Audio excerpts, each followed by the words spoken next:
ಚಿಕ್ಕಬಳ್ಳಾಪುರ ಪತ್ರಕರ್ತರ ಭವನದಲ್ಲಿ ಇಂದು ನಡೆದ ಸುದ್ದಿಗೋಷ್ಠಿಯಲ್ಲಿ ಮಾತನಾಡಿದ ಜಿಲ್ಲಾ ಕಾಂಗ್ರೆಸ್ ಅಧ್ಯಕ್ಷ ಕೇಶವರೆಡ್ಡಿ, ಜಿಲ್ಲೆಗೆ ಹಿಂದೆಂದೂ ಕಾಣದ ಅನುದಾನವನ್ನು ಪ್ರಸ್ತುತ ಬಜೆಟ್ನಲ್ಲಿ ಮುಖ್ಯಮಂತ್ರಿ ಸಿದ್ದರಾಮಯ್ಯ ನೀಡಿದ್ದಾರೆ ಎಂದರು. ಅಲ್ಲದೆ ಚಿಕ್ಕಬಳ್ಳಾಪುರದಲ್ಲಿ ಹೈಟೆಕ್ ಹೂವಿನ ಮಾರುಕಟ್ಟೆ ನಿರ್ಮಾಣವಾಗಲಿದ್ದು, ಇದಕ್ಕೆ ಸಿದ್ದರಾಮಯ್ಯನವರು ಅನುದಾನ ನೀಡಿದ್ದಾರೆ.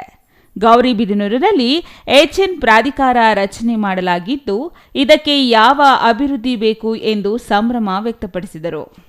ಚಿಂತಾಮಣಿಗೆ ಇಂಜಿನಿಯರಿಂಗ್ ಕಾಲೇಜು ಘೋಷಣೆ ಮಾಡಲಾಗಿದ್ದು, 150 ಕೋಟಿ ಅನುದಾನ ನೀಡಿದ್ದಾರೆ. ಎಚ್ಎನ್ ವ್ಯಾಲಿ 2ನೇ ಹಂತದ ಯೋಜನೆಗೆ 70 ಕೋಟಿ ನೀಡಿದ್ದಾರೆ. ಚಿಕ್ಕಬಳ್ಳಾಪುರದಲ್ಲಿ ಹೂವಿನ ಮಾರುಕಟ್ಟೆ ನಿರ್ಮಾಣ ಸಂಬಂಧ ಜಿಲ್ಲಾ ಉಸ್ತುವಾರಿ ಸಚಿವರು ಈಗಾಗಲೇ ಪತ್ರಕರ್ತರ ಸಭೆ ಕರೆದು ಚರ್ಚೆ ನಡೆಸಿ ಅವರಿಂದ ಸಲಹೆ ಸೂಚನೆಗಳನ್ನು ಪಡೆದಿದ್ದು, ಶೀಘ್ರದಲ್ಲಿಯೇ ಚಿಕ್ಕಬಳ್ಳಾಪುರದಲ್ಲಿ ಹೂವಿನ ಮಾರುಕಟ್ಟೆ ಸಿದ್ಧವಾಗಲಿದೆ ಎಂದು ವಿಶ್ವಾಸ ವ್ಯಕ್ತಪಡಿಸಿದರು.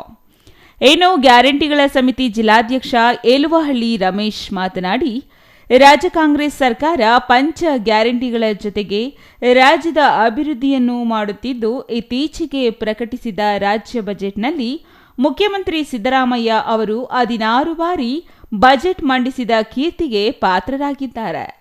ಅಲ್ಲದೆ ಅದು ಅತ್ಯಂತ ಉತ್ತಮ ಬಜೆಟ್ ಆಗಿದ್ದು, ರಾಜ್ಯದ ಎಲ್ಲಾ ವರ್ಗದ ಜನರಿಗೆ ಅನುಕೂಲವಾಗುವ ಆಯವ್ಯಯವಾಗಿದೆ ಎಂದರು.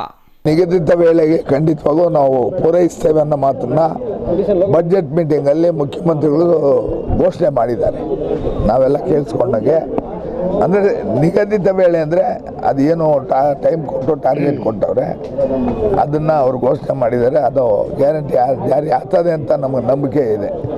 ಅದ್ರ ಜೊತೆಗೆ ಇವತ್ತು ನನಗೆ ಸಂಬಂಧಪಟ್ಟಂಗೆ, ನನಗೆ ಅಂದರೆ ಸಮಾಜ ಜನತೆಗೆ ಸಂಬಂಧಪಟ್ಟಂಗೆ ಜಿಲ್ಲಾ ಗ್ಯಾರಂಟಿ ಯೋಜನೆ ಸಮಿತಿ ಅಧ್ಯಕ್ಷನಾಗಿ ನಮ್ಮ ರಾಜ್ಯದ ಅಧ್ಯಕ್ಷರಾದ ಎಚ್.ಎಂ. ರೇವಣ್ಣವರು 3 ದಿನ ತಮ್ಮ ಪತ್ರಿಕೆಗಳ ಮುಖಾಂತರ 3 ದಿವಸ ಹಿಂದೆ ಪತ್ರಿಕೆಯಲ್ಲಿ ಒಂದು ಘೋಷಣೆಯನ್ನು ಮಾಡಿದ್ದಾರೆ. ಏನು ಈ ಒಂದು ಗೃಹಲಕ್ಷ್ಮಿ 2,000 ಮನೆ ಒಡತಿಗೆ ಬರುವಂಥ 2,000 ರೂಪಾಯಿ ಮತ್ತು ಶಕ್ತಿ ಯೋಜನೆ ಅಡಿಯಲ್ಲಿ ಬರುವಂಥ 200 ಯೂನಿಟ್ ಕರೆಂಟು ಯಾರಾದರೂ ಸ್ವಯಂ ಪ್ರೇರಿತರಾಗಿ ಈ ರಾಜ್ಯದಲ್ಲಿ ಹಂಗಂತೇಳಿ ನಮ್ಮ ಗ್ಯಾರಂಟಿ ಯೋಜನೆಗಳು ನಿಲ್ಲಿಸ್ತೀವಿ ಅಥವಾ ಕಡಿತ ಮಾಡ್ತೀವಿ ಅಂತಿಲ್ಲ, ಸ್ವಯಂ ಪ್ರೇರಿತರಾಗಿ ಯಾರಾದರೂ ಘೋಷಣೆ ಮಾಡಿದ್ರೆ ಅದು ಸಂತೋಷವಾಗಿ ನಾವು ಅವ್ರನ್ನ ಸ್ವಾಗತಿಸ್ತೇವೆ ಅನ್ನೋ ಮಾತನ್ನು ಅವರು ಪತ್ರಿಕೆಗಳಲ್ಲಿ ಹೇಳಿಕೆ ಕೊಟ್ಟಿದ್ದಾರೆ. ನಾನು ಚಿಕ್ಕಬಳ್ಳಾಪುರ ಜಿಲ್ಲಾ ಗ್ಯಾರಂಟಿ ಯೋಜನೆ ಸಮಿತಿ ಅಧ್ಯಕ್ಷನಾಗಿ ನಾನೇ ಸ್ವಯಂ ಪ್ರೇರಿತನಾಗಿ ಇವತ್ತು ನಮ್ಮ ಕುಟುಂಬಕ್ಕೆ ಕೊಡ್ತಾ ಇರೋಂಥ 200 ಯೂನಿಟ್ ವಿದ್ಯುತ್ತನ್ನು ನಿಲ್ಲಿಸಿ ಅಂತ ಹೇಳ್ಬಿಟ್ಟು ಪತ್ರ ಬರೆದು, ಆಮೇಲೆ ಗೃಹಲಕ್ಷ್ಮಿದು ಏನು ಬರ್ತಾ ಇದೆ ಅದನ್ನು ಕೂಡ ಬೇಡ, ನಮಗೆ ಬೇರೆ ಯಾರಾದರೂ ಅದನ್ನು ಬಡವರು ಕೊಡಿ ಅನ್ನೋ ಮಾತನ್ನು. ಇನ್ನು ಎಚ್.ಎಂ. ರೇವಣ್ಣ ಅವರು ಸ್ಥಿತವಂತರು ಗ್ಯಾರಂಟಿಗಳನ್ನು ಕೈಬಿಡುವಂತೆ ಮನವಿ ಮಾಡಿದ್ದು, ಈವರೆಗೂ ನಾನು ಪಡೆಯುತ್ತಿರುವ ಗೃಹಲಕ್ಷ್ಮಿ, ಗೃಹಜ್ಯೋತಿ ಸೇರಿದಂತೆ ಎಲ್ಲ ಗ್ಯಾರಂಟಿಗಳನ್ನು ತೊರೆಯಲಾಗಿದೆ. ಅದೇ ರೀತಿ ಜಿಲ್ಲೆಯಲ್ಲಿಯೂ ಉಳ್ಳವರು ಗ್ಯಾರಂಟಿಗಳನ್ನು ತೊರೆದು ಬಡವರಿಗೆ ಅನುಕೂಲ ಮಾಡಿಕೊಡಬೇಕೆಂದು ಕೋರಿದರು. ರಾಜ್ಯ ಸರ್ಕಾರ ಎಲ್ಲರಿಗೂ ಗ್ಯಾರಂಟಿಗಳನ್ನು ನೀಡುತ್ತಿದ್ದು, ತೊರೆಯುವ ಅಗತ್ಯವೇನಿದೆ? ರಾಜ್ಯ ಸರ್ಕಾರಕ್ಕೆ ಅನುದಾನದ ಕೊರತೆಯಾಗಿದೆಯಾ ಎಂಬ ಪತ್ರಕರ್ತರ ಪ್ರಶ್ನೆಗೆ ನಾಯಕರು ನಿರುತ್ತರರಾದರು.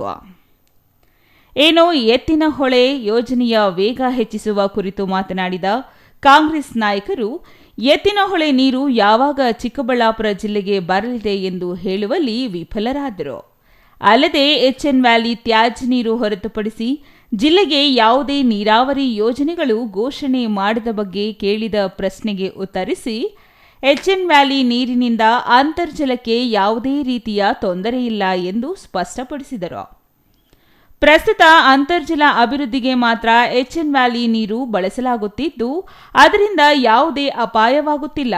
ಹಾಗಾಗಿ ಈ ಯೋಜನೆಯ ನೀರು 3ನೇ ಹಂತದ ಶುದ್ಧೀಕರಣ ಮಾಡುವ ಅಗತ್ಯವಿಲ್ಲ ಎಂದು ಕಾಂಗ್ರೆಸ್ ನಾಯಕರು ಸ್ಪಷ್ಟಪಡಿಸಿದರು.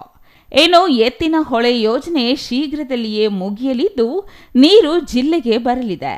ರಾಜ್ಯ ಸರ್ಕಾರ ಉತ್ತಮ ಬಜೆಟ್ ಮಂಡಿಸಿದ್ದು, ಜಿಲ್ಲೆಗೆ ಭರಪೂರ ಅನುದಾನ ನೀಡಲಾಗಿದೆ ಎಂದು ನಾಯಕರು ಒಕ್ಕೊರಲಿನಿಂದ ಹೇಳುವ ಮೂಲಕ ಸುದ್ದಿಗೋಷ್ಠಿ ಮುಗಿಸಿದರು. N Ambarish, CTV news, Chikkaballapur.